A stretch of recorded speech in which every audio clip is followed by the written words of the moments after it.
तो हम शुरू करेंगे सबसे पहले श्रद्धा से। श्रद्धा से शुरुआत होती है भक्ति की। महत कृपा मिल गई, साधुओं ने मंदिर का एड्रेस दिखा दिया, प्रभुपाद की पुस्तकें मिल गई, जानकारी मिल गई इस्कॉन है, लेकिन अब प्रवेश कैसे मिलेगा भक्ति के अंदर? श्रद्धा के माध्यम से। जिसका जितनी श्रद्धा है उतना ही भक्ति में वो प्रगति कर पाएगा। श्रद्धा नहीं है, मंदिर में 15 साल भी घूम के जाएगा, प्रगति नहीं होगी। अभी हमको मंदिर में बहुत लोग मिलते हैं, वो बोलते हैं प्रभु जी हम ना महानंदा के समय से आ रहे हैं, और वो दिखते कम है पता है? कूपर मांगने के टाइम पे प्रसाद का कूपर लाना होता है तब मिलते हैं हमको। प्रभु जी हम ना महानंदा के समय से आ रहे हैं, हम हमको जानते नहीं हो। तो हमारा प्रश्न उनसे ये है, आप महानंदा के समय से आ रहे हो, अपने मंदिर के लिए किया क्या? आप महानंदा के समय से आ रहे तो आपको व्यासासन पर बैठ के हमको प्रवचन देना चाहिए था। आपने किया क्या? हमारे गुरु महाराज बड़े गुस्सा होते थे जब उनको कोई आकर के बोलता था कि आपको पता है हम आपके गुरु प्रभुपाद से ये सन में मिले थे, वो सन में मिले थे। तो गुरु महाराज बड़े क्रोधित होते थे कि प्रभुपाद 40 वर्ष तक भारतवर्ष में अकेले प्रयास करते रहे, तब कहां थे तुम? प्रभुपाद से मिले थे। अब जब प्रभुपाद ने पूरे विश्व में कृष्ण भक्ति को फैला दिया, अब आके बता रहे हो कि हम प्रभुपाद से मिले थे, जाओ यहां से, अभी तुम्हारे लिए कोई जगह नहीं। कहने का तात्पर्य श्रद्धा जब तक नहीं होगी भक्ति में प्रवेश नहीं मिलेगा। केवल साल गिनने से आप बड़े भक्त नहीं बनते, वरिष्ठ भक्त नहीं बनते। हमारे गुरु महाराज जब नए नए डिवोटी थे तो ट्रेन में एक बार जा रहे थे, तो एक भक्त चिल्लाने लगा उनके ऊपर, लगा तुमको मेरी बात माननी चाहिए। और प्रमाण क्या दे रहा था? अपना जनेऊ बाहर निकाल के बता, मैं ब्राह्मण दीक्षित भक्त हूं, तुम्हें मेरी बात माननी चाहिए। तो ये अधिकार मिलता है क्या? मेरी पहली दीक्षा मिल गई, दूसरी दीक्षा मिल गई, मैं 15 साल से हूं, मैं 20 साल से, ये क्या हमको अधिकार देता है भक्ति में? नहीं। हमारी श्रद्धा कितनी है? श्रद्धा के मूल्य से आप भक्ति में प्रवेश करते हो। जिसकी जितनी श्रद्धा, प्रभुपाद के शिष्य प्रभुपाद की सेवा करते करते इतने साल हो गए, वो श्रद्धा इतनी प्रगाढ़ है कि वो प्रभुपाद की इतनी सेवा आज तक कर पा रहे हैं। अभी प्रभुपाद मेमोरियल फेस्टिवल में आपने देखा किस प्रकार देवी शक्ति माता जी, चंद्रमौली स्वामी महाराज, राधानाथ स्वामी महाराज जैसे बड़े बड़े भक्त आए, उनकी कितनी श्रद्धा है प्रभुपाद के लिए, कितना उनका समर्पण है प्रभुपाद के लिए। ये देखना हमको सीखना है, ये देख के हमको सीखना है। कई प्रभुपाद के भक्त हैं, जैसे देवी शक्ति माता जी खुद, आपको पता है वृंदावन में 50 वर्ष रही हैं। कितने वर्ष रही हैं? 50 वर्ष। आपने 5 दिन में जितने स्थान देखे हैं उन्होंने 50 वर्ष में नहीं देखे। पता है क्यों? प्रभुपाद उनको बोल के गए थे पुस्तक वितरण करो, तो 50 वर्ष से कृष्ण बलराम मंदिर में पुस्तक ही वितरण कर रही है। अभी भी आप जाएंगे, आप देखेंगे रोज इस उम्र में भी पुस्तक वितरण कर रही है। उनको नहीं पता कहाँ चरण पहाड़ी है, कहाँ बद्रीनाथ है, कहाँ काम्य वन गई नहीं है। अभी वक्त उनको बोल रहे हैं माता जी अब कम से कम आपकी इतनी उम्र हो गई, अभी चलिए। तो बोलते ठीक है, एकादशी पे जाऊंगी 2 घंटे के लिए, जितना घुमाना है घुमा लेना, बाकी मुझे प्रचार करना है। ये श्रद्धा है गुरु के प्रति। ऐसे लोग भक्ति अधिकारी होते हैं। श्रद्धा अनुसारी भक्ति अधिकारी। जितनी श्रद्धा है उतना भक्ति का अधिकार मिलता है। तो इस श्रद्धा के माध्यम से हम प्रवेश करते हैं। प्रभुपाद का हमने एक छोटा सा कन्वर्सेशन यहाँ दिया है, आप लोग बाद में पढ़ सकते हैं। प्रभुपाद भक्तों को बताते हैं कि कैसे आपको श्रद्धा हर फील्ड में रखना होगा। और ये जब मैं स्टोरी डाल रहा था, किस्मत से उसी दिन मैं नाई के पास गया था। अब आप बोल रहे हो प्रभु जी आपको नाई की क्या जरूरत है? तो हमको इसलिए जरूरत पड़ी, हमको मुंडन कराना था और कोई भक्त वहां था नहीं, हम गुनाह में थे, तो कोई साथ में था भी नहीं, तो मैं नाई के पास गया। उसने अपना उस तरह निकाला और इतने कॉन्फिडेंस में निकाला कि मुझे डर लग गया उसका कॉन्फिडेंस देख के। और ना उसने क्रीम लगाई, ना उसने तेल लगाया, और सीधा सूतना शुरू कर दिया।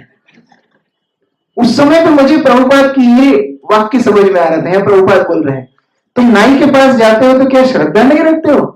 और यहाँ भक्त बोल रहा है प्रभुपाद को, भरद्वाज प्रभु बोल रहे हैं प्रभुपाद, हाँ प्रभुपाद कम से कम इंडिया में तो रखना ही पड़ता है।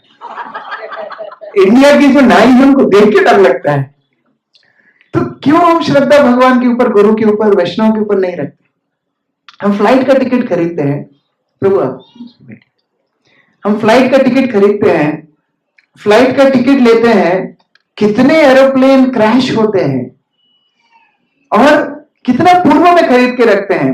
जेट एयरवेज जब डूबी थी, हमने उसके बहुत सारे माइल्स खरीद के रखे हुए थे और हमने बहुत सारे वाउचर्स भी परचेज करके रखे हुए थे, क्योंकि गुरु महाराज की हम टिकट करते थे तो सहूलियत मिलती थी, और एकदम से बंद हो गई, दोबारा निकल गया।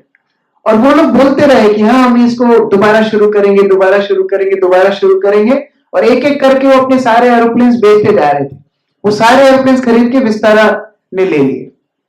तो हम कितना भरोसा रखते हैं इस भौतिक जगत में, जो तो डूबती हुई नाव है। कृष्णानंद प्रभु बोलते डूबती हुई नाव भी नहीं है, ये क्रैश हुआ एरोप्लेन है। ये जो भौतिक संसार का एरोप्लेन है, ये ऑलरेडी क्रैश हो गया, ऐसा नहीं गिरने वाला है, ये ऑलरेडी क्रैश हो गया है।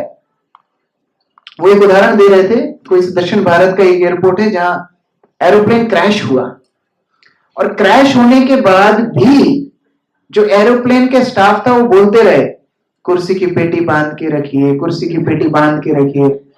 अरे क्रैश हो गया प्लेन। 4 लोगों ने उनकी बात नहीं मानी।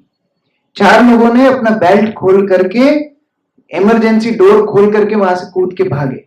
एक का पैर टूटा, किसी का हाथ टूटा, लेकिन जैसे ही वो भागे एरोप्लेन ब्लास्ट हो गया। जितने लोग अंदर वो कुर्सी की पेटी बांध के बैठे थे, पेटी के साथ ही पेटा पेट हो।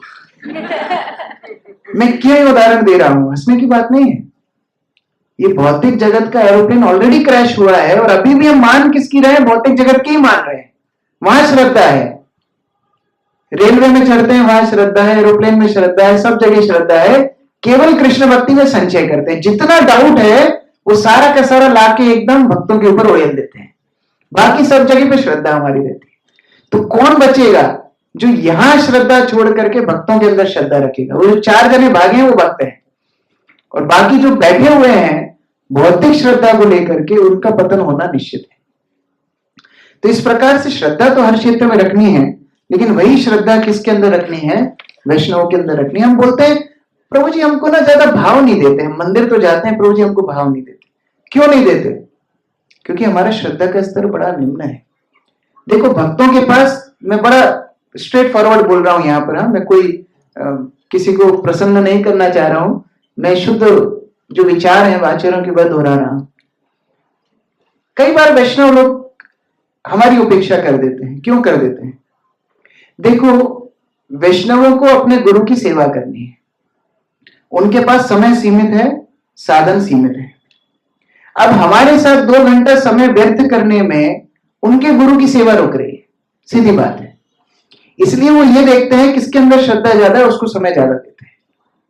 तो अगर आपको वैष्णवों का ज्यादा अटेंशन नहीं मिल रहा है, तो पहले अंदर जाके देखिए कि क्या हमारी श्रद्धा में तो कमी नहीं है। पहले ये देखिए। एक बार सत्स्वरूपदास गोस्वामी महाराज बता रहे थे, जिन्होंने श्रील प्रभुपाद लीलामृत लिखी है, वो पहली दीक्षा में नहीं गए। वो प्रभुपाद से मिलने वाले प्रथम लोगों में से एक है, लेकिन प्रभुपाद ने जब पहली बार दीक्षा दी थी, जिसमें कीर्तनानंद महाराज, ना कीर्तन महाराज नहीं थे, बाकी कुछ भक्तों को मुकुंद महाराज इत्यादि थे, जब दीक्षा दी थी तो उस दीक्षा सेरेमनी में उनका नाम था, लेकिन वो गए नहीं। पता है क्यों नहीं गए? उनको लगता था प्रभुपाद बाकी लोगों को ज्यादा टेंशन देते हैं, बाकी लोगों को ज्यादा टाइम देते हैं, मुझे नहीं देते, ये सोच के वो गए नहीं। लेकिन उन्होंने प्रभुपाद को बताया नहीं।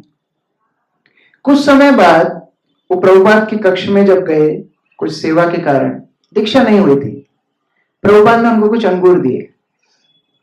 अंगूर दिए, प्रभुपाद ने कृपा है, भगवान का मर्सी, प्रसाद का महत्व समझाया। उस समय तो भक्तों को ये भी नहीं पता था प्रसाद क्या होता, उन्हें अंगूर दिए कि मिठाई दिए, नहीं दोनों प्रसाद है। तो अंगूर लिए उन्होंने और वो जाने लगे। तो प्रभुपाद उनको छोड़ने के लिए द्वार तक आए, 26 सेकंड एवेन्यू द्वार तक आए, और जैसे ही वो जाने लगे प्रभुपाद उनको बोलते हैं, तुमको मैं तभी प्रेम करूंगा जब तुम मुझे प्रेम करोगे। मेरे पास इतना समय नहीं है, मैं बूढ़ा व्यक्ति हूं, मैं तभी तुमको समय दे पाऊंगा जब तुम मुझसे प्रेम करोगे। तब उनको समझ में आया मैंने कितनी बड़ी गलती की। ये मेरे अंदर कमी थी, मेरी श्रद्धा में कमी थी कि मैं प्रभुपाद को समर्पण नहीं कर पा रहा था, और इसलिए मैं दीक्षा सेरेमनी में नहीं गया। प्रभुपाद तो देने के लिए रेडी थे। अगली सेरेमनी में सबसे पहले जाके वो बैठे, और आज हम देख सकते हैं कितने प्रभुपाद की सेवा की है आंदोलन में। 100 से ज्यादा ग्रंथ प्रभुपाद के गुणगान में लिखे। कोई एक भक्त प्रभुपाद के बारे में कितना बोल सकता है? उन्होंने 100 किताबें लिख दी प्रभुपाद के ऊपर, लीलामृत तो एक है उसमें से। उन्होंने कई कई किताबें लिख दी प्रभुपाद के गुणगान में। इतनी आसक्ति प्रभुपाद से उनकी हो गई। तो कैसे हुई? श्रद्धा थी, उतना उन्होंने प्रभुपाद ने उनके साथ आदान प्रदान किया।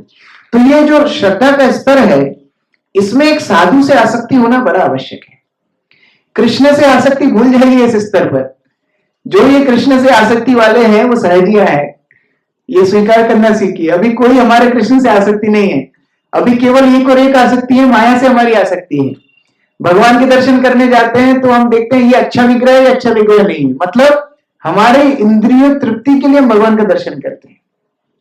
प्रसाद में हरिबोल कब बोला जाएगा? जब पिज्जा मिलेगा, जब गाजर का हलवा मिलेगा। और अभी खिचड़ी क्या मिलने वाला है? आज खिचड़ी, वेरी गुड। अभी खिचड़ी के लिए कितना उत्साह होगा वो हम देखेंगे। तो हमारी आसक्ति किसमें है? अभी इंद्रिय भोग में आसक्ति है।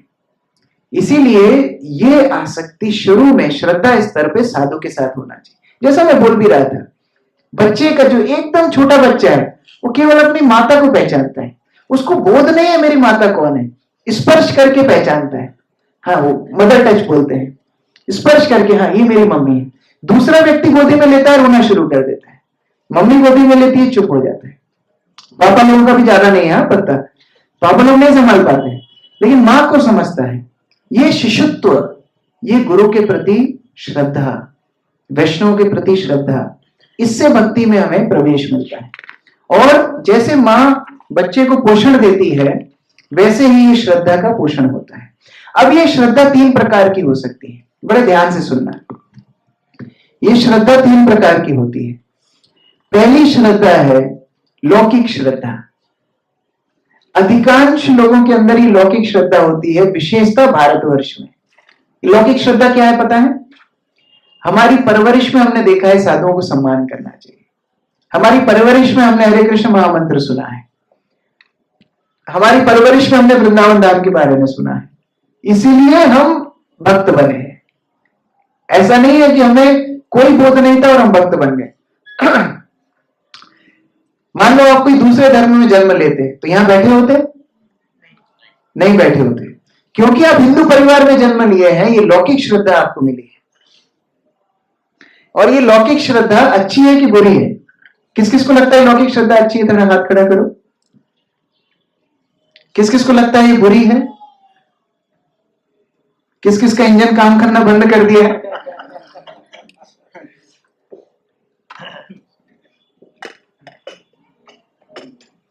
लौकिक श्रद्धा अच्छी है क्योंकि कम से कम कृष्ण भक्ति के अनुकूल है, लेकिन ये बुरी इसलिए है क्योंकि व्यक्ति को ये लगता है मुझे सब आता है। ये दूसरी समस्या है। ये समझना कि मुझे सब कुछ आता है, ये बहुत बड़ी समस्या है। वो आकर के लोगों को बताता है कि नहीं नहीं प्रभु जी, आप लोग एकादशी में गाजर खाते हो क्या? नहीं नहीं, गाजर नहीं खाना चाहिए।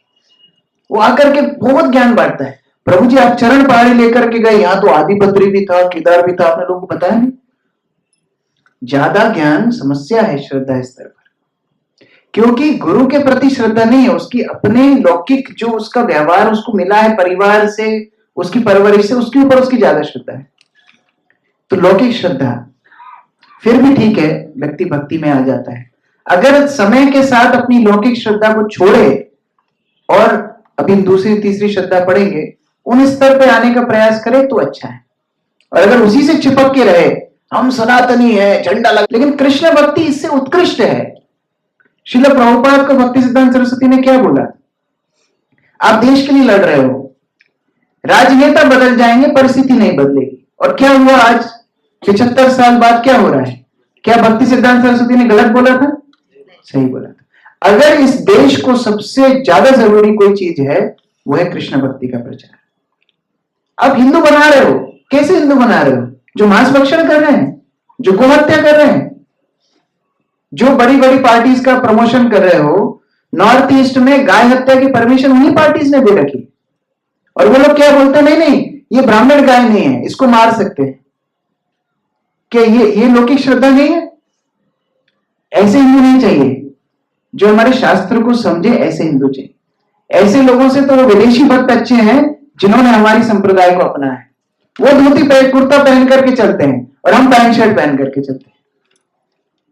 कितना अंतर है। लौकिक श्रद्धा। दूसरा स्तर है बलोत्पादित श्रद्धा।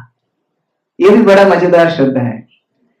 इसका बेचारे का कुछ लेना देना नहीं था, जबरदस्ती बैठा दिया, बलोत्पादित। अब आए वृंदावन यात्रा में तो सेमिनार में तो बैठना ही पड़ेगा, इसको बोलते बलोत्पादित। इच्छा नहीं है हमारी, लेकिन अब प्रसाद तभी मिलेगा जब क्लास खत्म होगी, क्या करें। और यहां नहीं बैठेंगे, डायरेक्ट प्रसाद में आएंगे तो अच्छा भी नहीं लगता, बलोत्पादित। तमाल कृष्ण महाराज और विष्णुजन महाराज राधा दामोदर बस पार्टी चलाते थे, और बाहर ना एकदम बस के बाहर अच्छी सी चादर बिछा करके विष्णुजन महाराज बैठ जाते थे हारमोनियम लेकर के, कुछ भक्त मृदंग लेकर के बैठ, और इतना सुरीला गाते थे विष्णुजन महाराज। अभी भी आप YouTube में देख सकते, अभी नहीं क्लास के बाद, विष्णुजन महाराज सिंगिंग हरे कृष्ण। प्रभुपाद बड़ा पसंद करते थे उनका संगीत। तो वो जब गाते थे तो कई युवा युवतियां आकृष्ट होकर आते थे, अरे ये हरे कृष्ण आंदोलन तो बड़ा अच्छा है, इतना सुंदर संगीत हो रहा है, इतना अच्छा हो रहा है। तो विष्णुजन महाराज बोलते थे, you like the music, meet my brother inside, you will get more. उनको बोलते, अच्छा लगा आपको संगीत, अंदर मेरे बड़े भैया बैठे हैं, अंदर जाओ बस में, आपको और भी अच्छी अच्छी चीजें सीखने को मिलेंगी। और जैसे ही बस में अंदर जाते तमाम डंडा लेके बैठे, वो वहां प्रचार करने के लिए तैयार रहते थे। बोले क्या जिंदगी जी रहे हो जानवरों जैसी, भक्त बनो। और यहां से व्यक्ति अंदर घुसता था और वहां से हेडशेप करा के बाहर निकलता है, बलोत्पादित। तो कई बार भक्तों को बल का भी प्रयोग करना पड़ता है भक्ति कराने के लिए, जबरदस्ती बुलाना पड़ता है। हमारे एक भक्त है रामचरण प्रभु की, सब लोग पहले ही हंसने लगे। तो वो जब प्रचार करते थे, अभी भी करते हैं, तो कई बार किसी किसी को 25-30 बार फोन लगाते थे, वो व्यक्ति पागल हो जाता। तो ब्लॉक का सिस्टम ही नहीं था। तो कृष्ण गोविंद को आपको कितनी बार फोन लगाया उन्होंने? 37 बार उनको फोन लगाया एक ही दिन में। तो छक मारा के इन्होंने फोन उठाया, देखो लाल कपड़ा पहन करके बैठे। तो बलोत्पादित था। कई बार भक्तों को बल का प्रयोग भी करना पड़ता है। अरे कैसे किधर जाएगा, तेरे को भक्त बना के छोड़ूंगा मैं। तूने संकल्प किया है माया में रहने का, तो मैंने भी संकल्प किया है तुझे भक्ति में लाने का। ये भक्त लोग कई बार बलोत्पादिता प्रयोग करते हैं। तो कई बार लौकिक श्रद्धा के अनुसार लोग भक्ति में आते हैं, कभी बलोत्पादिता श्रद्धा के अनुसार आते हैं। लेकिन तीसरी श्रद्धा बड़ी आवश्यक है, इसको शास्त्रीय श्रद्धा बोलते हैं, कई बार इसको परमार्थिक श्रद्धा भी बोलते हैं। शास्त्र के अनुरूप श्रद्धा नहीं, मेरी श्रद्धा शास्त्र में है, मेरी श्रद्धा गुरु में है, मेरी श्रद्धा वैष्णवों में है। तो हो सकता है हम अलग अलग कारणों के वजह से भक्ति में आए हों, लेकिन समय के साथ फिर क्या होना चाहिए, ये श्रद्धा शास्त्रीय श्रद्धा बनना चाहिए, परमार्थिक श्रद्धा बनना चाहिए। और इसका लक्षण क्या है, कैसे पहचाने कि हमारी शास्त्रीय श्रद्धा है, हमारी श्रद्धा गुरु वैष्णव और शास्त्र में है, कैसे पहचाने? जिस दिन आपके अंदर ये भावना आने लगे कि मेरा इस दुनिया में एक ही सहारा है, वैष्णवों का आश्रय, मुझे जरूरत है वैष्णवों की, ये जरूरत जब महसूस होने लगे, समझ लेना आप परमार्थिक श्रद्धा के स्तर पर आ गए। और जब तक आपको ये लगता रहे कि अरे ये प्रभु जी मुझे कूपन नहीं देते, मैं दूसरे प्रभु जी के पास जा रहा हूं, मतलब श्रद्धा के स्तर पे भी प्रवेश नहीं हुआ, अभी वो धैर्य पे ही पैर नहीं रखा है। काउंसलर चेंज कर लो, गाइड चेंज करो, शिक्षा गुरु चेंज कर लो, दीक्षा गुरु भी चेंज करो, फिर संस्था चेंज करो, प्रभुपाद अच्छे नहीं लगते हैं, फिर दूसरी संस्था में चले जाते हैं। क्यों? परमार्थिक श्रद्धा के स्तर पे नहीं आए। बातें बड़ी बड़ी करेंगे कि अरे पता है वो बाबा रसिक भक्त है, वो बाबा हमको राधा भाव दे रहा है, वो बाबा हमको ये दे रहा है, लेकिन वास्तव में श्रद्धा ही नहीं है। जब श्रद्धा ही नहीं है तो कौन बाबा क्या दे देगा? जिस दिन ये महसूस होने लगे नहीं ये आश्रय की आवश्यकता, ये छोड़ के मैं कहां जाऊंगा, ये परमार्थिक श्रद्धा का लक्षण है। मेरे जीवन में और कोई विकल्प ही नहीं है, मैं चाहूं तो भी नहीं जा सकता, ये भावना वैष्णवों के अंदर होना चाहिए। कल मुझे कृष्ण मुकुंद प्रभु बता रहे थे, भक्ति आश्रय वैष्णव महाराज यहाँ पर बहुत बड़े सन्यासी हैं, वृंदावन में रहते हैं। एक बार किसी परिस्थितियों के कारण उनका मन बड़ा उछल गया और वो रेलवे स्टेशन चले गए कि मैं अभी जा रहा हूं भाई, बहुत हो गया मंदिर जा रहा हूं, मैं छोड़ दूंगी। इसको उनका इतना ही था अपना संग। लेकिन फिर वो सोचने में जाऊंगा कहां, मेरा और आश्रय कहां है? इस तरह भक्त संग, इस तरह कृष्ण भक्ति करने का अवसर, इस तरह सिद्धांत और कहां मुझे मिलेगा? मेरे घर की समस्या है, मुझे ही समाधान करनी है। वापिस आ गए। तो ये होती है परमार्थिक श्रद्धा, जहां श्रद्धा ठोस हो जाती है, परिपक्व हो जाती है, और इसी श्रद्धा के अनुसार भक्ति के स्तर होते हैं। आप लोग पीछे पीछे दोहराइए। श्रद्धावान जन है भक्ति अधिकारी, उत्तम मध्यम कनिष्ठ श्रद्धानुसारी। तो भक्ति का अधिकार मिलता है श्रद्धा के अनुसार। जितनी जिसकी श्रद्धा उतना भक्ति में उसका अधिकार है। जैसे जिसकी कोमल श्रद्धा है, जहां कोमल श्रद्धा से कनिष्ठ जन, वो कनिष्ठ व्यक्ति है। और क्रमे क्रमे तेन भक्त होई भी उत्तम, जितनी जितनी श्रद्धा बढ़ती जाएगी उतना उतना उत्तम भक्त होता जाएगा। कनिष्ठ अधिकारी का लक्षण क्या है? आज उसको ये अच्छा लग रहा है माधुर्य कादम्बनी, कल कोई बोलेगा अरे तुम राधा कुंड में स्नान करो, तुम ये बाबा जी दीक्षा ले लो, ये करो, वो भी अच्छा लगने लगेगा।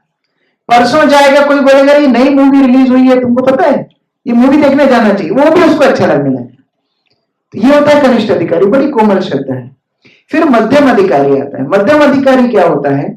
उसको पता है ये मार्ग सबसे श्रेष्ठ है, यहीं पर मुझे रहना है। हो सकता है कई बार वो दूसरों की चुनौतियों को ना पूरा समझा पाए। मान लो किसी ने उससे प्रश्न पूछा है, अरे आप इस्कॉन वाले 16 माला कहीं क्यों जप करते हो सकता है नहीं बता पाएगा। वो बोलेगा अरे आपकी परंपरा में कई जगह पर गैप है, नहीं बता पाएगा। बोलेगा अरे प्रभुपाद ने ऐसा टीका क्यों लिखा है, नहीं बता पाएगा। लेकिन उसको स्वयं को ये श्रद्धा है कि हाँ माय पापा इज बेस्ट, मैं जो परंपरा में हूं वो प्रमाणित है। उत्तर भले ना दे पाए। उत्तम अधिकारी एक श्रेणी और ऊपर है। उसको यदि प्रश्न करोगे वो एकदम कोई भी अपवाद का खंडन करने की क्षमता रखता है, वो है उत्तम अधिकारी। तो जितनी श्रद्धा बढ़ेगी उत्तम अधिकारी उतना हो जाएगा।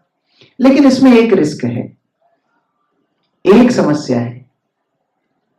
ज्यादा श्रद्धा अगर शास्त्र अनुरूप ना हो तो यह भी हानिकारक है। उसको बोलते हैं ब्लाइंड फेथ, उसको बोलते हैं अंधविश्वास। श्रद्धा और अंधविश्वास में अंतर होता है।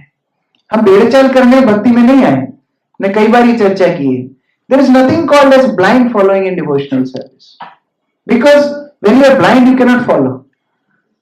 अब आप अंधे हो तो आप अनुसरण करोगे कैसे? कोई बोल रहा है मेरे पीछे पीछे आओ, हम तो अंधे हैं, जाएंगे कैसे? तो जब तक आपकी दृष्टि नहीं है, जब तक आप किसी का अनुसरण वैसे ही नहीं कर सकते हो।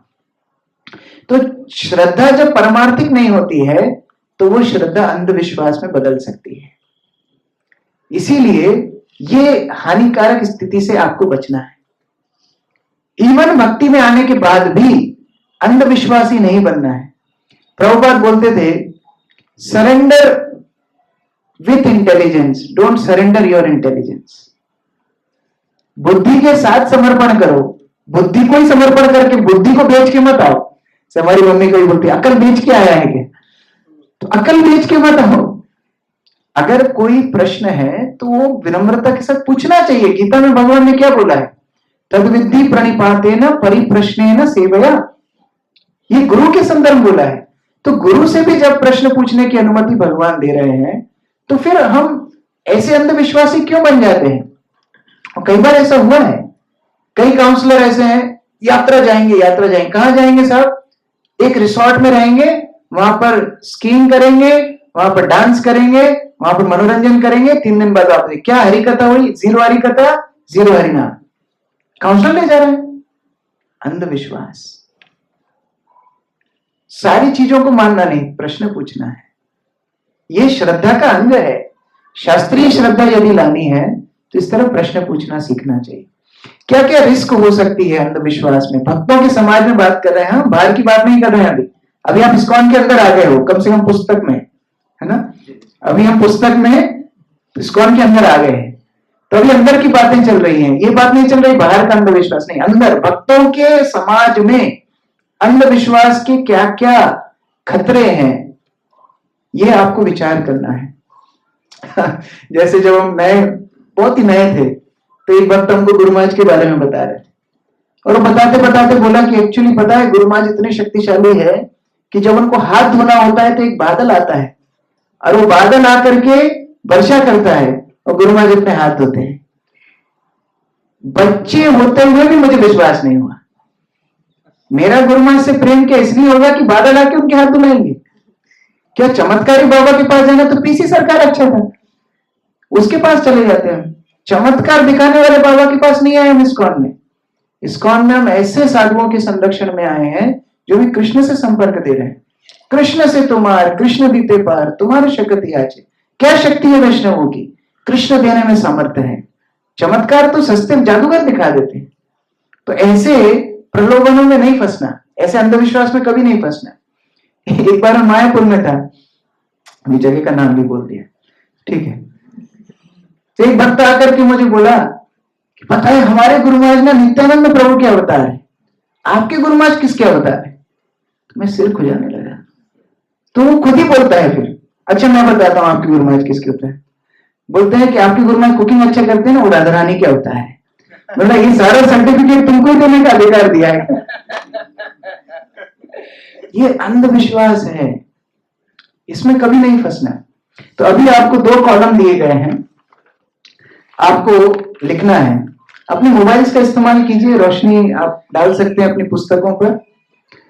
आपको लिखना है, क्या लिखना है कि भक्त समाज में अगर श्रद्धा अंधविश्वास में बदल जाए तो क्या क्या समस्याएं हो सकती हैं। कितने कॉलम हैं आपकी पुस्तक में? 4 कॉलम है। आप लोग लिखिए, केवल 1 मिनट का समय है इसलिए जल्दी जल्दी लिखिए। क्या क्या समस्याएं भक्त समाज में हो सकती हैं अगर ये विश्वास अंधविश्वास हो, ये श्रद्धा अंधविश्वास हो। और जो लोग फास्ट राइटर हैं वो लोग दूसरा कॉलम भी लिख सकते हैं। ओ सॉरी, पहला कॉलम क्या है? हाँ, पहले आपको ये देखना है कि अंधविश्वास के सिम्टम्स क्या क्या हैं, कैसे पकड़ करें कि ये अंधविश्वास है। ये आपको पहले कॉलम में लिखना है।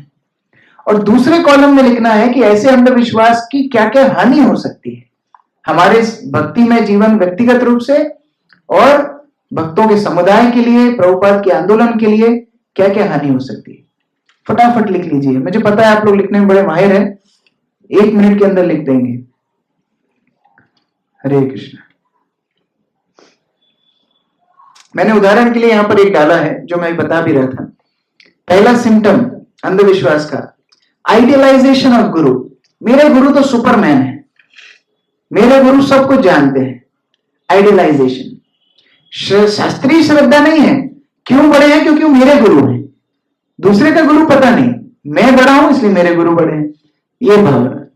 और क्या समस्या हो सकती है? पहला उदाहरण मैंने यहां पर दिया है कि अगर आप इतनी अपेक्षाएं आपकी बढ़ा देंगे,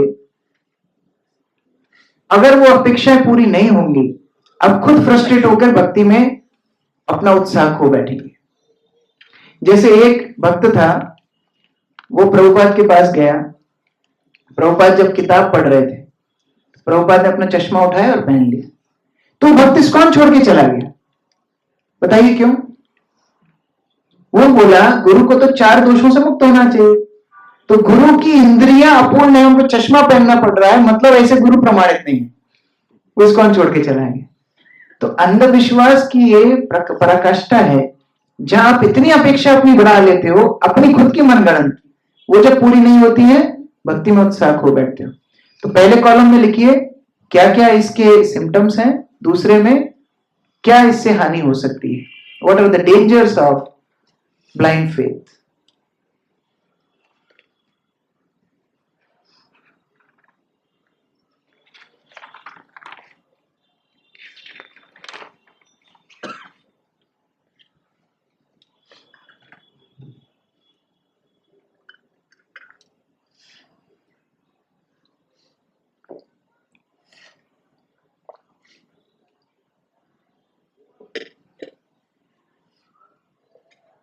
The time.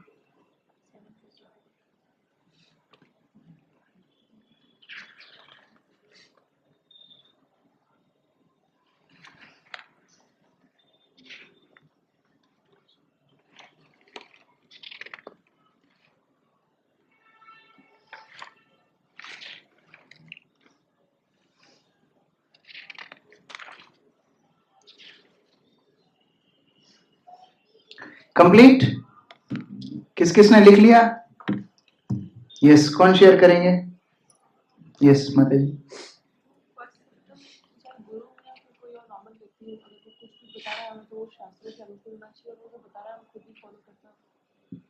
सिम्टम क्या है ब्लाइंड फेथ के? Right the symptoms. Yes. Devotees को एक नॉर्मल ह्यूमन बीइंग की तरह नहीं सोचना और उनको एक इमेजिनरी प्लेटफॉर्म पे भक्तों को, गुरु को रख देना।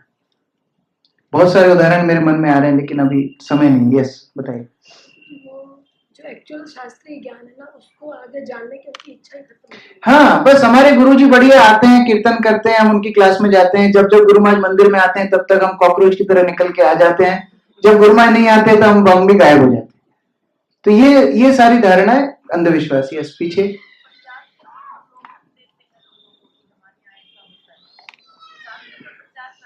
शास्त्र का प्रचार ना करके व्यक्ति का प्रचार शुरू कर देते हैं। ये भी एक समय, इसको बोलते हैं पर्सन कल्ट। क्या बोलते? Personality cult. व्यक्ति का प्रचार शुरू कर देते हैं। और इसका खतरा क्या है? एक उदाहरण है। गयाना में एक अमेरिका का प्रचारक है जिसका नाम था जिम जोन्स। इतना फेमस हो गया वो, इतना फेमस हो गया, लोगों को बोलता था उठो तो सब उठ जाते थे, बैठो तो बैठ जाते, लेटो तो लेट जाते थे। एक दिन उसने कूलेट बनाया। कूलेट मतलब जैसे अपना रसना होता है ना, रसना जूस जैसा घोल के बनाते हैं। एक दिन उसने कूलेट बनाया और उसमें पॉइजन मिलाया, जहर मिलाया, और सबके सामने किया और सबको बोला पियो। सबने एक साथ पी लिया, हजारों लोगों की एक साथ मृत्यु हुई। इसको बोलते हैं पर्सनैलिटी कल्ट। व्यक्ति का प्रचार। हम इस्कॉन में व्यक्ति का प्रचार करने नहीं आए हैं। श्रील प्रभुपाद ने अपने नाम से संस्था शुरू नहीं की, उन्होंने कृष्ण के नाम से संस्था शुरू की। यस। और कौन यहां बता रहे? यस। हाँ, दीक्षा का सबसे बड़ा बम्पर उपहार क्या होता है? गुरु महाराज हमारे बोलते थे, मेरी दीक्षा होगी, गुरु सारे पाप ले लेंगे, झंझट कटा खत्म। गुरु के ऊपर सारे पाप डाल दूंगा, भाग जाऊंगा। अंधविश्वास। गुरु तब तक ही ध्यान रखने वाले हैं जब तक व्यक्ति आदेश पालन करेगा। वो कॉन्ट्रैक्ट है, एक साइड से टूटा तो दूसरा व्यक्ति पालन करने के लिए बाध्य नहीं है। यस। वो व्यक्ति मतलब सोचते हैं कि गुरु सब चीज। दूसरा माइक है हमारे पास, टाइम लगेगा। ठीक है, बोले। सोचते गुरु हर चीज हमारे बारे में बता देंगे। हाँ, हम प्रतीक्षा करते रहते हैं, अरे गुरु तो सब कुछ जानते हैं, तो मुझे जाके बताने की क्या आवश्यकता? वही देख लेंगे, वही बता देंगे। अब गुरु ने हमको फोन ही नहीं लगाया, प्रभु जी ने हमको 2 साल से फोन ही नहीं लगाया, इसका मतलब हमारी भक्ति अच्छी ही चल रही होगी। ये सब अंधविश्वास के लक्षण है। और लास्ट पॉइंट एक लेंगे, सत्य से परे हो जाता है। हाँ, सत्य से परे व्यक्ति हो जाता है। अभी सत्य झूठ का विचार ही नहीं है। लोगों ने अपने गुरु की श्रद्धा के लिए दूसरों का मर्डर भी कर दिया, सब चलेगा क्योंकि गुरु सबसे बड़े हैं। नहीं, ये 3 ट्राइंगल है, ये साथ में चलना चाहिए। गुरु, साधु, शास्त्र। गुरु के साथ साधु शास्त्र मैच होना चाहिए। शास्त्र की बात गुरु और साधु से मैच होना चाहिए। साधु की बात गुरु और शास्त्र से मैच होना चाहिए।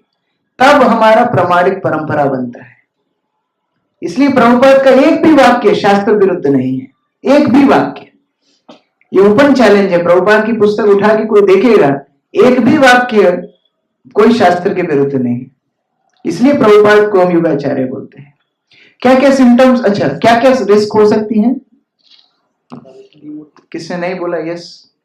आप सोच नहीं पाएंगे कि आपको सही क्या गलत क्या। आपको लगेगा बहुत प्रगति कर रहे हो और अंतिम समय में यमराज आपको सरप्राइज देंगे, चलो भाई हम तो बोले नहीं पूरे जीवन गुरु भक्ति किया, नहीं तुम्हारा गुरु भी डंगी था, चलो। यस। पीछे। हमारा भक्ति से पतन क्या होगा? हम गिरे, हम चढ़े ही कब जो पतन होगा? अभी श्रद्धा में समस्या हो रही है, अभी तो ये पहली सीढ़ी है ना, तो पतन होने के लिए तो ऊपर जाना पड़ेगा। तो भक्ति में प्रवेश ही नहीं मिलेगा उस व्यक्ति को। यस।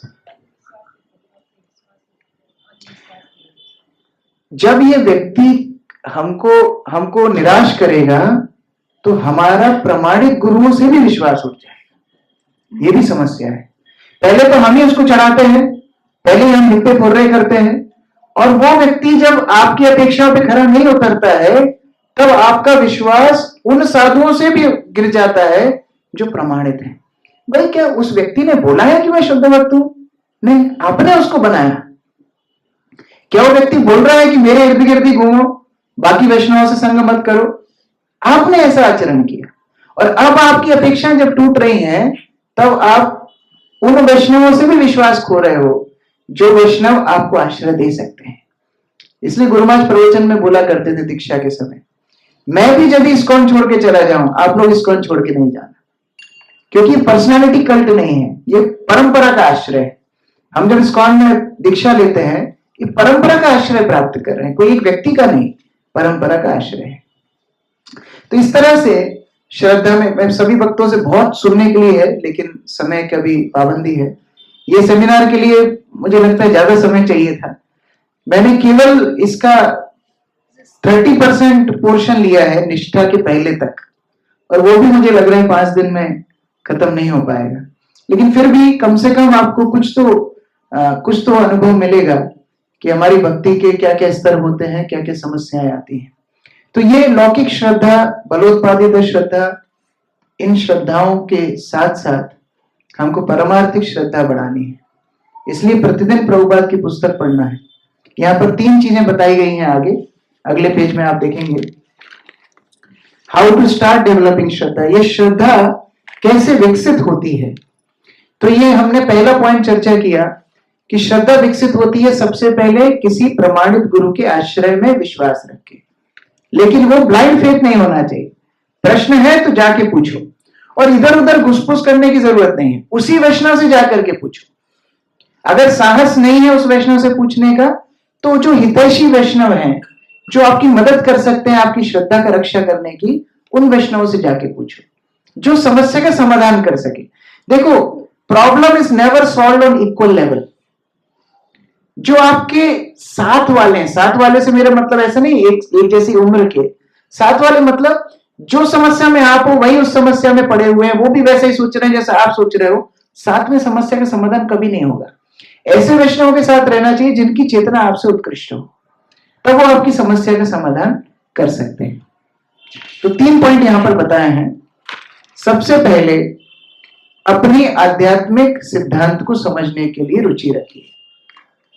प्रभुपाद की पुस्तक पढ़िए, भागवत पढ़िए, भगवत गीता पढ़िए और गहराई से पढ़िए। प्रभुपाद के तात्पर्य जो भक्त पढ़ते हैं उनको कभी भी इस तरह की ब्लाइंड फेथ, अंधविश्वास नहीं होगा, क्योंकि उनको पता है सही और गलत में अंतर क्या है। और आप यदि प्रभुपाद के तात्पर्य पढ़ेंगे, बड़े से बड़े व्यक्ति को परास्त कर सकते हैं शास्त्रार्थ में, क्योंकि प्रभुपाद ने सारे वेदों से, उपनिषदों से, पुराणों से और व्यवहारिक उनकी जो अनुभव है उन सबको अपने तात्पर्य में दिया है। इसीलिए प्रभुपाद की पुस्तक बहुत अच्छे से पढ़ना है। दूसरा है सतोवर भक्तों का संग। अभी सतोवर क्या है आगे पढ़ेंगे हम, लेकिन जो भक्त हमसे भक्ति में चेतना जिनकी शुद्ध है, ऐसे भक्तों की संगति में श्रद्धा विकसित होती है। और तीसरा है अपने दैनिक जीवन में इस कृष्ण भक्ति का अनुसरण करना। क्लास तो प्रभु जी मैं बहुत सुनता हूं, माला वाला नहीं करता, कभी श्रद्धा नहीं बढ़ेगी। जो सुन रहे हैं उसको पालन करना श्रद्धा वृद्धि के लिए बड़ा आवश्यक है। क्योंकि हम पहले दिन जो उदाहरण दिए थे यहां से रास्ता पूछने का, जब जब आप प्रगति करेंगे अपने आप श्रद्धा विकसित होने लगेगी।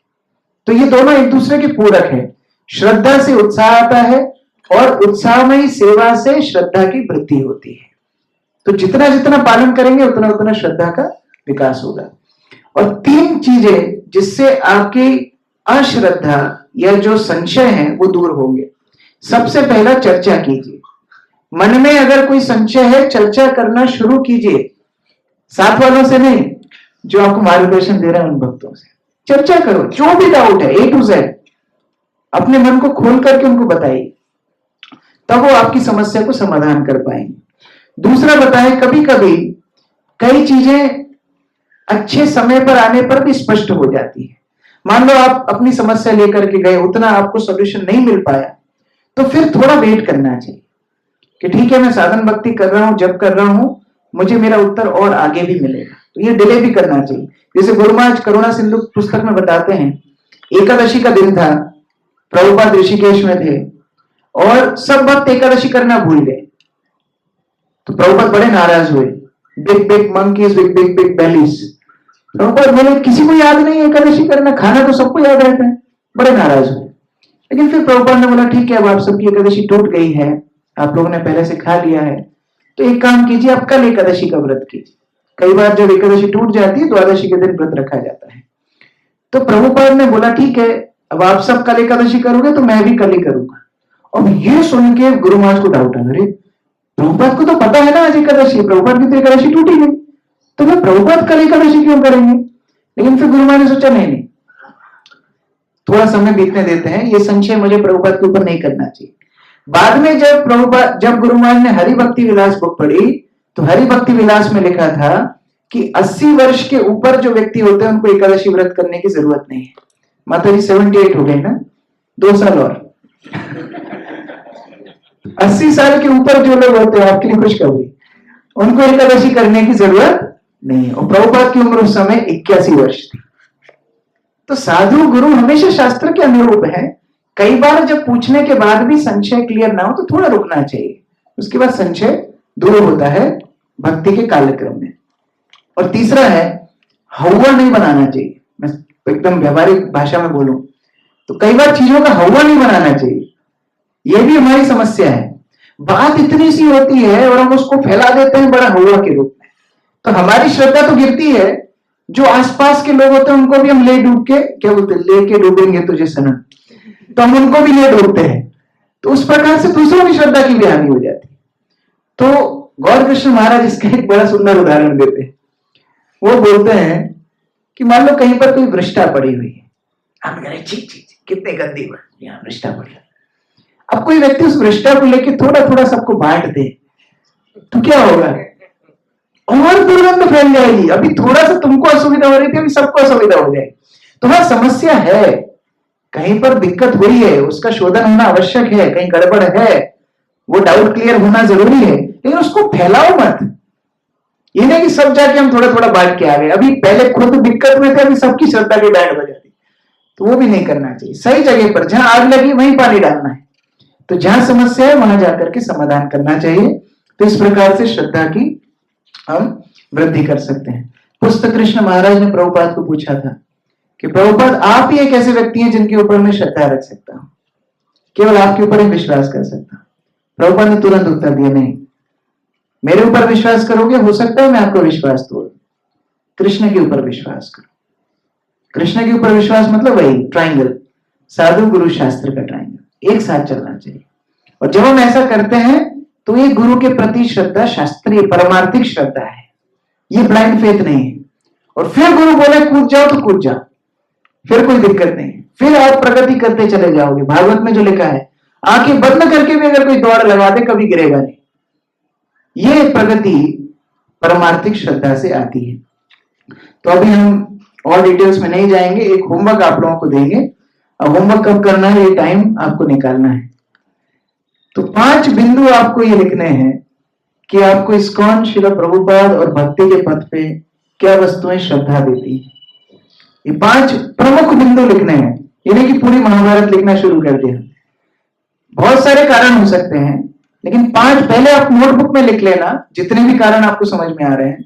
फिर उनमें से 5 एकदम इंपॉर्टेंट पॉइंट सिलेक्ट करना और अपनी पुस्तिका में लिखना। 5 ऐसे बिंदु, 5 कॉलम है ना, 5 कॉलम है, तो 5 ऐसे बिंदु जो आपको इस्कॉन, श्रील प्रभुपाद और भक्ति के पथ पर श्रद्धा देते हैं। हाँ, मेरा विश्वास है प्रभुपाद के ऊपर क्योंकि, मेरा विश्वास है इस्कॉन के ऊपर क्योंकि, मेरा विश्वास है भक्ति के पथ पर क्योंकि। 5 बिंदु, और 5 बिंदु ऐसे लिखने हैं ईमानदारी के साथ। अच्छा, कभी कभी इंटरव्यू में पूछा जाता है ना, tell your strengths and weaknesses, तो व्यक्ति पहले अपने स्ट्रेंथ बताता है, गुण बताता है, फिर वीकनेस भी ऐसी बताता है जिससे लगे कि इसकी स्ट्रेंथ ही है। लोग बताते हैं कि हाँ, मैं ना लोगों पे विश्वास जल्दी करता हूं, मैं लोगों की मदद बड़ी करता हूं। तो ये छलावा है, ये कपट है। ईमानदारी से 5 बिंदु ऐसे लिखना जिससे आपको संदेह होता है श्रील प्रभुपाद के ऊपर, संदेह होता है इस्कॉन के ऊपर, संदेह होता है भक्ति के पथ के ऊपर। और ये लिखना इसलिए जरूरी है जिससे आप उसका निवारण कर सके। Diagnosis is the first step of treatment.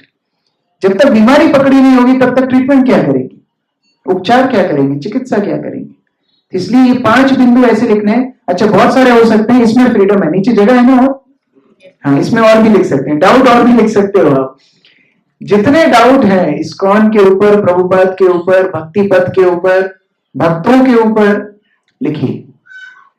और फिर हम लोग ये सामूहिक रूप से चर्चा कर पाएंगे कि नहीं पता नहीं, लेकिन व्यक्तिगत रूप से जरूर आप जिनके मार्गदर्शन में हैं उनको ये दिखाइए। यात्रा के बाद जब जब आप घर में चले जाएंगे, आपको समय मिलेगा, ये दिखाइए उनको। और फिर एक एक करके इसका शोधन करना है। या तो हम एक सेशन जाने के बाद रख सकते हैं केवल ये डाउट्स को चर्चा करने के लिए, क्योंकि कई डाउट्स दूसरों को भी हो सकता है थे लेकिन लिखना भूल गए, तो बाकी लोगों को ही मदद मिल सकती है। लेकिन ये होमवर्क आप कल करके आइए, अगर समय मिलेगा तो हम इनको चर्चा करके फिर आगे बढ़ेंगे। हरे कृष्ण। श्रील प्रभुपाद की, समवेत भक्त वृंद की, निताई गौर प्रेमानंदे, हरि हरि। तो आज हमने श्रद्धा स्तर तक चर्चा की है। कल कृष्ण की इच्छा रही तो हम साधु संग और भजन क्रिया, ये 2 लक्षण चर्चा करने की कोशिश करेंगे। अभी समय कितना हुआ है? 8, पूरे 8। ठीक है, एक आध प्रश्न ले सकते हैं। प्रश्न के लिए समय है सोमल माधव को? हाँ, अच्छा, जिस जिसको भूख लगी है वो जा सकते हैं। हाँ, जिस जिसको प्रश्न सुनना है वो रुक सकते हैं। यस। अभिनिवेश का सॉल्यूशन, अभिनिवेश का सॉल्यूशन है अपने स्वरूप को जो हम समझते हैं कि हम आत्मा है, गुरु महाराज बताते थे, तो फियर ऑफ डेथ चला जाता है, वो भय चला जाता है कि मैं मरूंगा। तो ये शास्त्रीय अंडरस्टैंडिंग से आता है, स्क्रिप्चरल अंडरस्टैंडिंग। और कोई प्रश्न? Yes.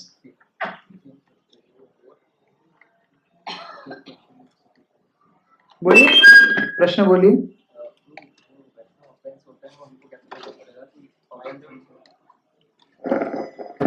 Hare Krishna Prabhu, thank you for your class.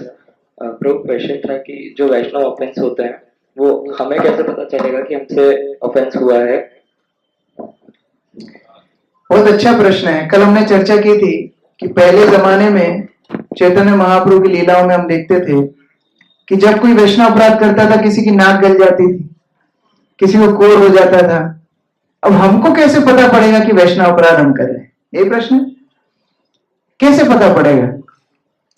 देखो, शारीरिक कष्ट से ज्यादा कष्ट है मानसिक कष्ट। मानसिक कष्ट से ज्यादा कष्टप्रद है आध्यात्मिक कष्ट। तो जब हम वैष्णव अपराध करते हैं, हमारी आध्यात्मिक रुचि खत्म हो जाती है। जब करने की इच्छा नहीं होगी, प्रभुपाद की पुस्तक पढ़ने की इच्छा नहीं होगी, हरि कथा सुनने में मन नहीं लगेगा, वृंदावन धाम आएंगे फिर भी रूम में रहना अच्छा लगेगा। ये सारी चीजें किसके सूचक हैं? वैष्णव अपराध के सूचक हैं। तो पहले जमाने में कम सजा मिलती थी, चलो नाक गल गई दोबारा आ जाएगी, कोर हो गया उपचार हो जाएगा। लेकिन एक बार भक्ति की रुचि खत्म हो गई, उसको दोबारा उठाने में बहुत बहुत ज्यादा प्रयास लगता है। इसलिए जयप्रदा महाराज को किसी ने पूछा था कि गुरु महाराज मैं एक दिन मंगला आरती आता हूं हफ्ते में। गुरु महाराज बोलते हैं बहुत बड़ा काम करते हो तुम, तो बहुत कठिन काम करते हो। एक्चुअली रोज आना सरल है, एक दिन आना कठिन है। क्यों? क्योंकि 6 दिन तुम सोने का अभ्यास कर रहे हो, फिर एक दिन उठ के आने का प्रयास कर रहे हो, तो बहुत कठिन काम है। लेकिन रोज आना बड़ा सरल है, क्योंकि फिर आप अभ्यस्त हो रहे हो। तो रुचि एक बार चली गई, दोबारा उठाने में बहुत कष्टप्रद है। इसलिए वैष्णव अपराध से बचना चाहिए। आगे वो आएगा, अनर्थ निवृत्ति में हम लोग चर्चा करेंगे। और किसी का प्रश्न? यस।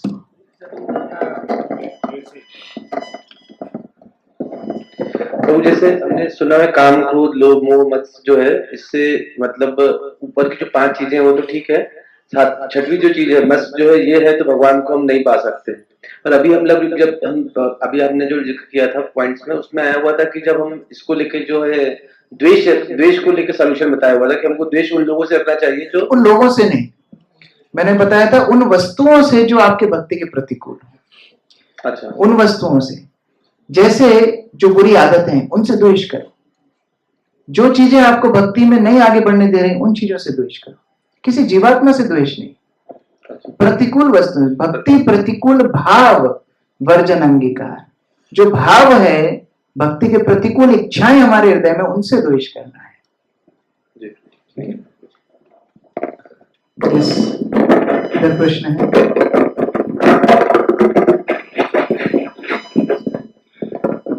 मेरा एक क्वेश्चन है कि जैसे पहले मैं बुक डिस्ट्रीब्यूट करती थी, तो अभी मैं बुक डिस्ट्रीब्यूट अगर करती भी हूँ तो कोई अगर लोग ऐसे जा रहे हैं, मैंने उनको बुक दिखाया तो वो अगर बोलते नहीं मेरे पास तो है, और थोड़ा वो साइड होके चले जाते हैं, तो फिर मेरे मन में एक ये विचार आता है कि तो भगवत गीता है, ये स्वयं भगवान है, ये ऐसे कर रहे तो मैं इनको भगवत गीता दूंगी भी नहीं। मतलब अब ऐसा आने लगा है, पहले नहीं आता था। हाँ, तो इसको मैं मतलब कैसे, ये विचार इसलिए आता है क्योंकि हम सोचते हैं, इसको बंद कर दीजिए, क्योंकि हम सोचते हैं कि हम उद्धार कर रहे हैं। हम कौन है किसी को भगवत गीता देने वाले या नहीं देने वाले? We are just postman.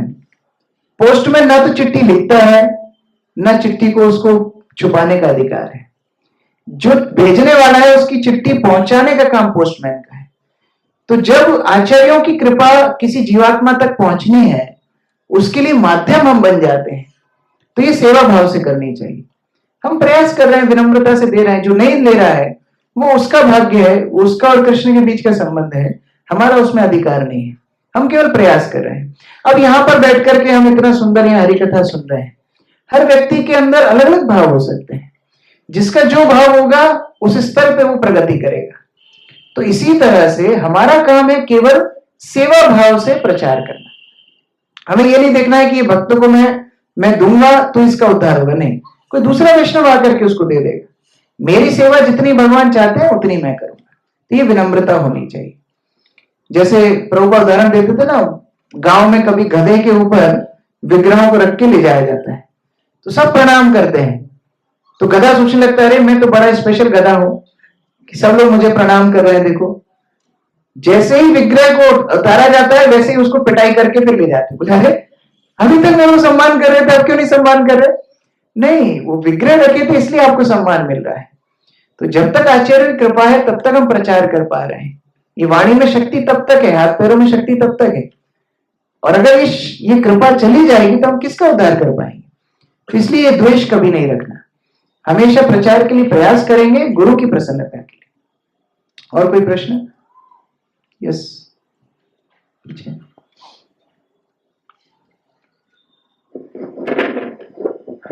हरे कृष्ण प्रभु जी, प्रणाम।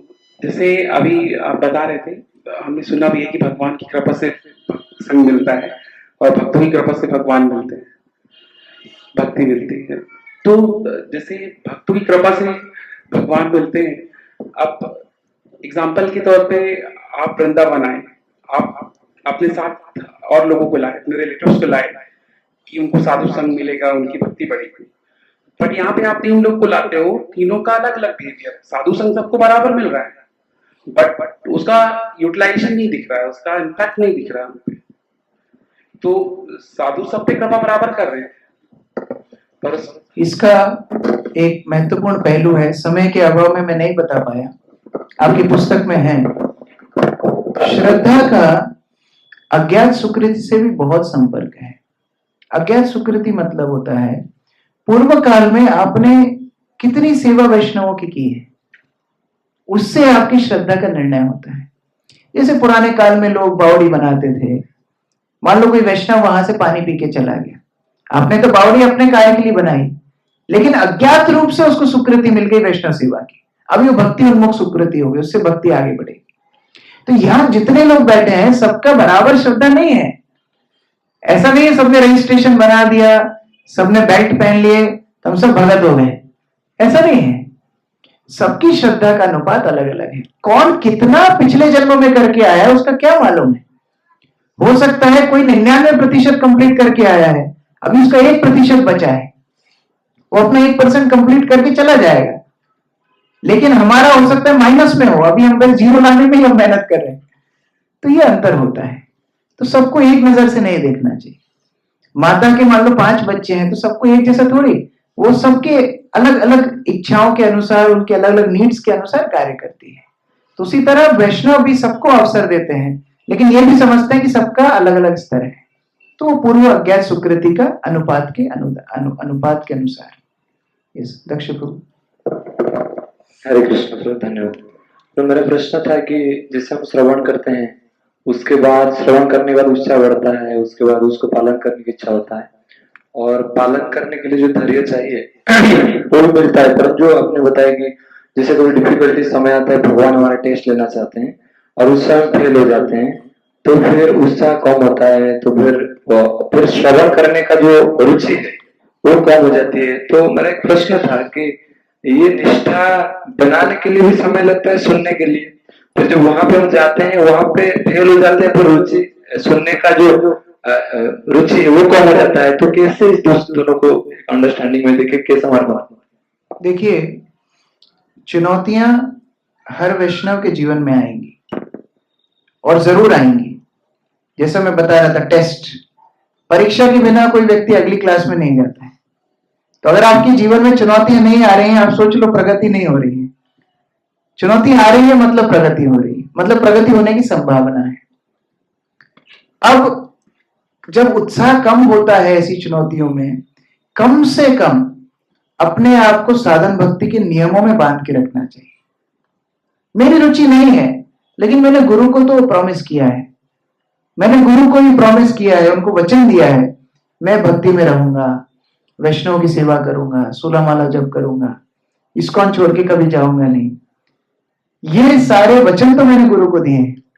मेरी रुचि आएगी, कुछ समय बाद आएगी, वो मैं बाद में देखूंगा, लेकिन कम से कम जो मैंने प्रतिज्ञा ली है उसके लिए तो मैं बाध्य हूं। ये विचार होना चाहिए। और जब धीरे धीरे धीरे हम इस पथ पर आगे बढ़ते हैं, तो फिर वो निष्ठा जब प्राप्त होती है, फिर वो रुचि प्राप्त होती है, वो स्थायी रुचि होती है। देखो, पूर्व के स्तरों में भी कुछ अंश उच्च स्तरों के हो सकते हैं। जैसे आपने रुचि शब्द इस्तेमाल किया, हाँ हमारे अंदर भी रुचि है, लेकिन अब रुचि स्तर पे नहीं है, क्योंकि अविरत रुचि नहीं है। ये रुचि परमानेंट नहीं है, कभी आती है कभी नहीं रहती है। इसी तरह निष्ठा, हाँ सबके अंदर निष्ठा है, इसलिए तो आप 2 घंटे से बैठे हो, नहीं तो क्यों बैठते। कलयुग में मन बंदर के जैसा, और बंदर को 2 घंटे एक जगह बैठाना, आपको बंदर नहीं बोल रहा हूं, मन को बंदर बोल रहा हूं, तो 2 घंटे एक जगह बैठाना बड़ा मुश्किल है, लेकिन फिर भी बैठे हैं। क्यों? नियम में बंधे हैं। हाँ ठीक है, सुनना चाहिए, श्रवण करना चाहिए। तो उत्साह हो ना हो, नियम चलना चाहिए। नित्यम भागवत सेवया, रुचि का शब्द इस्तेमाल नहीं हुआ वहां पर। नष्ट प्रायेषु अभद्रेषु नित्यम भागवत सेवया, हृदय अंतस्थ अभद्राणि विदुनोति स्वित्सता। तो जो इस्तेमाल हुआ है शब्द नित्यम भागवत, सुनना है, सेवा करना है, रुचि हो ना हो, तो कम से कम नियम में अगर अपने आप को बांध के रखेंगे, धीरे धीरे धीरे शुद्ध हो जाएंगे। और चुनौतियां जब आती हैं, उत्साह कम नहीं होना चाहिए, विनम्र होना चाहिए। उससे ये पता लगता है कि हमारे अंदर कितने अनर्थ हैं। तो जो गंभीर होगा वो विनम्र होगा, जिसके अंदर अहंकार होगा वो निरुत्साहित हो जाएगा। लेकिन जो गंभीर है, जो प्रगति करना चाहता है, वो विनम्र होगा कि अच्छा मेरे अंदर ये भी था क्या, आज निकला है, आज मुझे पता पड़ा ये अनर्थ भी मेरे अंदर था। तो इसीलिए हम्बल होना चाहिए, विनम्र होना चाहिए। चैतन्य महाप्रभु रूप सनातन को प्रशंसा कर रहे हैं, और रूप सनातन याद दिला रहे हैं, नहीं नहीं नहीं, हम नीच जाति में हैं, नीच लोगों की सेवा करके आए, हम अधम पतित हैं, आपका आश्रय नहीं मिलेगा तो हम कैसे आगे बढ़ेंगे। विनम्रता। तो चुनौतियों में विनम्र होना अच्छा है, निरुत्साहित होना अच्छा नहीं है। ठीक है, लास्ट क्वेश्चन माताओं से एक लेना चाहिए। हरि प्रिया माता जी, बाकी जिनके क्वेश्चन है लिख के रखिए। कल अगर भगवान की इच्छा रही और हमको हॉल मिला, तो हॉल में हमको समय भी ज्यादा मिलेगा, फिर वहां हम लोग चर्चा कर सकते हैं प्रश्न। लेकिन प्रश्न कम से कम लिख के रखिए, ये प्रश्न बहुत महत्वपूर्ण है। हरे कृष्ण। प्रभु जी, आपने बोला भक्ति में सहायक जो भी भक्ति या वैष्णव है उसके लिए कृतज्ञ होना है, लेकिन ऐसे भी बहुत से लोग होते हैं जो भक्ति या वैष्णव नहीं है लेकिन भक्ति में सहायक है। हाँ, उनके लिए भी कृतज्ञ होना चाहिए। जैसे रामानुजाचार्य को, आवाज बंद कर दीजिए, रामानुजाचार्य को रास्ता पूछना था, where he was going, he was going to Srirangam. Srirangam का रास्ता पूछना था। तो एक शूद्र कुएं से पानी निकाल रहा, तो रामानुजाचार्य उनसे बोले श्रीरंगम का रास्ता कहाँ है? तो उन्हें बताया ये दिशा में है। तो रामानुजाचार्य उनको साष्टांग दंडवत प्रणाम किए। तो कोई पूछ सकता है अरे क्यों इतने बड़े आचार्य लक्ष्मण का अवतार और प्रणाम कर रहे हैं? बोले नहीं, इन्होंने मुझे रास्ता दिखाया, कृष्ण के पास जाने के लिए रास्ता दिखाया। हाँ, तो क्यों नहीं होना चाहिए? कृतज्ञता ही भक्ति के लिए पोषण है। चैतन्य चरितामृत का हमने उदाहरण देखा, कितने नाम कृष्णदास कविराज गोस्वामी। तो लिखिए, कृतज्ञता बहुत जरूरी है, उन सबके नाम लिखिए। आपका व्यवहार उनके साथ बदल जाएगा, आपका कल का जब अच्छा होगा। ये आप करके देखिए, प्रैक्टिकल एप्लीकेशन। और जब कृतज्ञता रहेगी तो उनके जो सहयोग है उनको स्वीकार करने में भी हम सहायता महसूस करेंगे। क्या हमारा परिवार मान लो भक्ति नहीं भी कर रहा है, क्या हम उनके लिए कृतज्ञ नहीं होना चाहिए? क्या वो हमें सपोर्ट ना करते, हिरण्यकशिपु जैसे होते, तो क्या हम प्रहलाद जैसे हो पाते? कभी नहीं हो पाते। तो इसलिए कृतज्ञता हमेशा रखनी चाहिए। ठीक है, इधर मैं तो देख नहीं पा रहा हूं, हाथ दिख रहा है बस।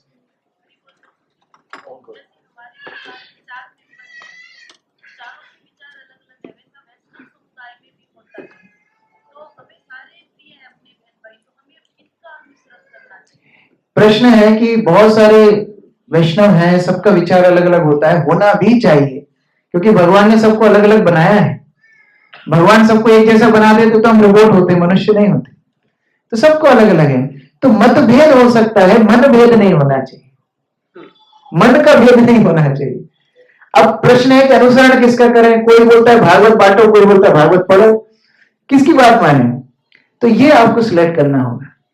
वैष्णव के समुदाय में एक बहुत अच्छा प्रिंसिपल है, respect everyone, associate with few, friendship with very very few and follow only one.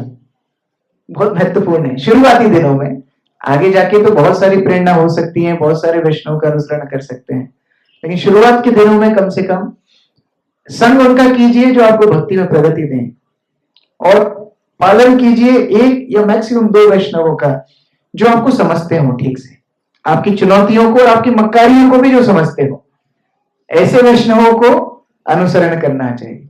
क्योंकि कई बार लोग, अच्छा इसमें एक और पॉइंट है, नेक्टर हंटिंग। एक प्रश्न इधर पूछ के जाएंगे, फिर दूसरा प्रश्न उधर पूछेंगे, तीसरा प्रश्न उधर पूछेंगे, और कई बार प्रतीक्षा करते हैं कि हमारे मन की बात बोल दे कोई बस, फिर हम उसका अनुसरण करें। एक माता जी तो मेरे पीछे पड़ गई, बोलते प्रभु जी हम सोसाइटी में प्रचार करते हैं, हनुमान चालीसा का सुंदरकांड का पाठ रखते हैं और उसके बहाने बहुत लोग आते हैं, तो ऐसा कर सकते हैं ना? एक बार पूछा, 2 बार पूछा, 15 बार पूछा, मैं 15 बार ही मना किया, फिर भी पूछ रही थी। क्यों? एक बार यदि मैं हाँ बोल देता, सब जगह जाके बोलती हाँ कृष्ण किशोर बोला है, सुंदरकांड घर में कर सकते हैं। ऐसा मत कीजिए, यू आर चीटिंग योरसेल्फ, अपने आप को धोखा दे रहे हैं। तो ऐसे वैष्णवों से मार्गदर्शन लीजिए जो आपको समझे, आपकी वीकनेस को भी समझे, और फिर आपको भक्ति में आगे बढ़ा सके। ठीक है, लास्ट विनोद प्रभु कुछ बोलना चाह रहे हैं, उसके बाद खत्म करें। हरे कृष्ण प्रभु जी, भक्ति मार्ग में आगे बढ़ने के लिए श्रद्धा बहुत महत्वपूर्ण है। और प्रभु जी ये श्रद्धा के टाइप ऑफ श्रद्धा अकॉर्डिंग टू भगवत गीता, इस विषय में थोड़ा बताएं। यस, भगवत गीता में श्रद्धा के 3 प्रकार बताए हैं, 3 गुणों में श्रद्धा बताई है। अगर हम इसका विचार लौकिक श्रद्धा, बलोत्पादित श्रद्धा और शास्त्रीय श्रद्धा से करें तो थोड़ा कोरिलेशन आप तमोगुण, रजोगुण, सत्वगुण से कर सकते हैं। तमोगुण की श्रद्धा है लौकिक श्रद्धा, जिधर ज्यादा सही गलत का विचार नहीं, प्रभु जी सीख लिया घर में कर रहे हैं, ये तमोगुण की श्रद्धा है। लेकिन फिर रजोगुण की श्रद्धा बलोत्पादित श्रद्धा है, जबरदस्ती करा दिया या कोई प्रलोभन दे के दे दिया कि चलो आपको ये कपड़ा मिलेगा, ये मकान मिलेगा, ऐसी श्रद्धा। लेकिन तीसरी शास्त्रीय श्रद्धा जो शास्त्र अनुरूप होती है, वो सत्वगुणी श्रद्धा है। तो भगवद गीता की 3 श्रद्धा को भी आप इससे कोरिलेट कर सकते हैं। हरे कृष्ण। तो अभी जिनके प्रश्न है लिख के रखिए, कल चर्चा करेंगे। हरे कृष्ण। श्रील प्रभुपाद की, समवेत भक्त वृंद की।